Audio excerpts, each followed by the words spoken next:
மே 4 தேர்தல் ரிசல்ட் வருவதையொட்டி விஜய் ஆன்மீக பயணம் மேற்கொண்டு வருகிறார்.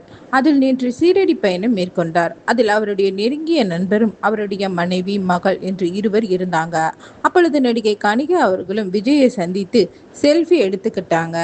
அந்த படத்தை அவங்க இன்ஸ்டாகிராம்ல பதிவிட்டு இருக்காங்க. அது மட்டும் இல்லாம அவங்க சினிமாவில் நடிக்க வாய்ப்பு கிடைக்கல, ஆனால் அவருடன் நேரில் சந்தித்து செல்ஃபி எடுக்கிறதுக்கு மிகப்பெரிய தருணம் அப்படின்றதையும் அவங்க பதிவிட்டிருக்காங்க.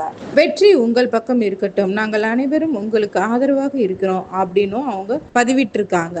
நடிகை கனிகா 2002 வெளியான 5 ஸ்டார் படத்தின் மூலம் அறிமுகமானாங்க. அதை தொடர்ந்து எதிரி, டான்சர், ஆட்டோகிராஃப் ஆகிய படங்களில் நடித்து கவனம் ஈர்த்தாங்க. அஜித்துடன் நடித்த வரலாறு படம் ரொம்ப கவனம் ஈர்த்தது. இவர் கடைசியாக கடந்த ஆண்டு நிறம் மாறும் உலகில் என்ற படத்திலும் நடிச்சிருக்காங்க. எதிர்நீச்சல் சீரியலிலும் நடிச்சிருந்தாங்க. இப்போது இவங்க விஜயுடன் செல்ஃபி போட்டோ எடுத்து மிகவும் சந்தோஷமாக தன்னுடைய இன்ஸ்டாகிராம் பக்கத்துல பதிவிட்டிருக்காங்க.